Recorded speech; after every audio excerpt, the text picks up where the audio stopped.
Sunday, and time for a new episode of Record Collecting with a Quill. The theme for today, 10 inches. Well, we usually go with 7 inches, the single format, or 12 inches, the full format, but I'm quite fond of the 10 inches. It goes way back to those old 78s, but I think it's kind of cool. I have a few in my collection, and I thought I'd share some of my favorite ones with you. But before we start, you know the old drill. Make sure you subscribe and hit that little notice bell as well, and share with your friends. As I said, I have a bunch of. I tend to buy 10 inches whenever I find them. There's some cool stuff that's been released over those past years. Actually, it's quite common whenever you have a record store day releases. That some artists, for some reason, prefer the 10-inch format for those exclusive releases. So I listed some of my favorite ones, and I thought I'd share it with them. Starting out with the oldest 10-inch I have actually is this one in a little bit of a weird cover. It's Cheap Trick, and it's Found All the Parts. This is a 10-inch, was released in 1980. Really cool Japanese version. Don't know why they decided to go with that weird cover. As you see, this is a insert as well. This is kind of cool. It's said to be a live recording of Day Tripper, the Beatles classic. It's not. It was they recorded live, but weren't pleased with it, so they re-recorded it in the studio and put some audience tapes over it, but good anyway. You have another outtake from the Live at Budokan sessions, and you have some studio tracks on the B side that are available elsewhere. I think these tracks has been re-released on various remasters or reissues over the years, but nonetheless a really cool release. Cheap Trick, Found All the Parts. Next one, a Swedish one. This is one of those record store day releases. I'm gonna put that one. This is Soundtrack of Our Lives. I think I've mentioned them before. One of my favorite Swedish bands. This is a 10-inch called Shine On. It was released for Record Store Day in 2012 and was released in, you can see its number there, in 1,000 copies. I believe this is some leftover tracks from their last album they released in 2012 called Throw It to the Universe. And some great tracks on this one. It's well worth seeking out. I think it's available streaming as well. A cool one to have nonetheless.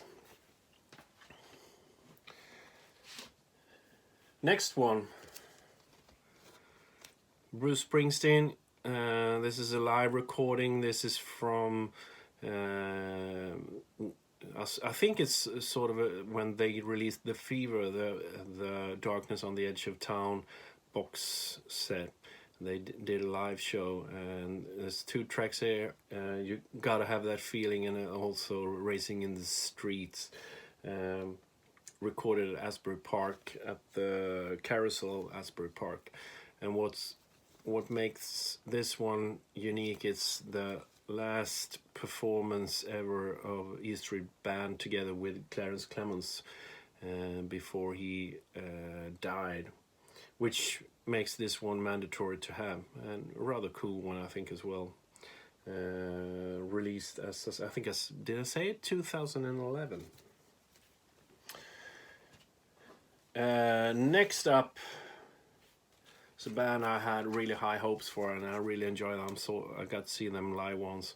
Magpies Salute. It's more or less Black Crowes without Chris Robinson. This is the first thing they ever released on vinyl. Is from Record Store Day, spring 2017. 2 cover versions, Coming Home, Bonnie and Delaney, and also Glad and Sorry by Faces. Was, I think, both those tracks were issued on the live album that came a little later, I think in May or June in 2017. A really nice release, if I remember correctly. I think it has, this grey marble vinyl, really nice. As I said, they managed to do one live album and 2 studio albums. I think was rather good before the old Robinson brothers patched things up and became friends again, all in the name of money, I guess. But a really cool band. As I said, it has Mark Ford on guitar, and you can never go wrong with Mark Ford on guitar. In the same area, you have this one, Jimmy Page and the Black Crowes. They released a live album from the Greek in Los Angeles in, I believe, 2000, recorded in 1999. And this is also a Record Store Day release from, I have a little note here, it's 2017, but it was recorded in 2000. And these tracks are from a different show. You have Misty Mountain Hop, you have Bring It On Home, and you have In the Light, recorded at Jones Beach in 2000. I think those tracks are bonus tracks on the Japanese release of Live at the Greek, if my memory is correct. This one I think was released in 4,000 copies. It's getting sort of rare, probably since it's features Jimmy Page. All those Led Zeppelin collectors need to have this one, but a cool one. I'm really fond of the version they did of In the Light. I think that was really good, actually, and a song I believe Led Zeppelin never played live themselves. Next one is this one, Soundgarden, King Animal demos. Here we have 6 tracks, demo versions of songs that ended up on their album they did after they reunited King Animal, which I think was a really good album. And this Soundgarden is a band I've been really fond of since Bad Motor Finger, and it's such a shame that Chris Cornell are not with us anymore. But these are really cool to have, these versions. Some of them are quite close to the album versions, but and it's a really good sort of a, you even get sort of an inlay card in it as well. And I think this one, if I remember correctly, yeah, it's a standard black one as well. Record Store Day release, I think it was 2000, is it 13? Yes, I believe so. But 6 tracks on 10 inches, that's quite good. Next one, a couple of sort of close ones. Starting out with this one, Spiritual Beggars. This one is called Violet Karma, and it has an alternate mix of Euphoria from Mantra 3. If You Should Leave, I think it's an outtake from I think the first album, and also Mushroom Tea. And this one was released by an old friend of ours, Leif Edling, the bass player from Candlemass and the main writer for all these years. He decided in the late 90s to start his own label and released it. This one is, as you can see, it's sort of pinkish. He started his own label called Frog House, and he released I think it was 6. It was Spiritual Vegas. It was one with the Quill that I will show you soon. Candlemass, one by Boozman Simplex was the band called, and also Brick, and one called Zen. I think those were the ones. I think in total 6 releases on 10 inch. And I have most of them. For some reason I'm missing the Candlemass one. Then for some reason he decided he didn't want to do that anymore. And this is the one I was talking about by the Quill called Evermore. I remember this one was kind of, we sort of made a deal with Leif. He wanted to release some songs, and we put some outtakes from the Silver Haze session. Ferris Wheel Boots, Sparrow, and Silver Haze weren't on the initial release of Silver Haze. Evermore was. But he did everything, the cover and everything. We didn't have any ideas, so when we got it, it was the first time we saw it.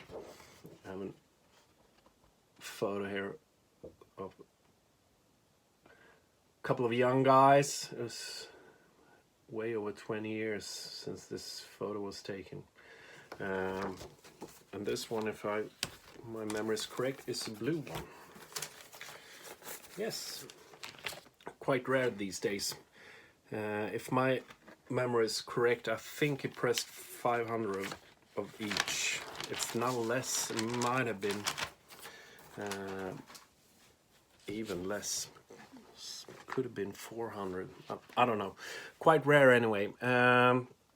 Those are the ones, for some reason, was really popular in the stoner community. Man's Ruin released a lot of 10 inches with Fu Manchu and Kai's, and all those Desert Session were released on 10 inches.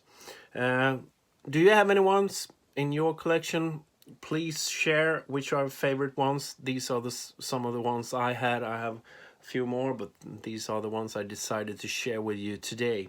Let me know in the comment section. What do you have? 10 inches. Do you like the format? Don't you? Let me know. And I will put... I think most of the tracks here are available on Spotify, so I will put them in the Spotify playlist as well. And as usual, thanks for watching. Make sure you follow us on social media. It's the Quill Sweden. The Quill Sweden. Thanks for watching, and see you all again next week with a new subject. Cheers. Bye for now.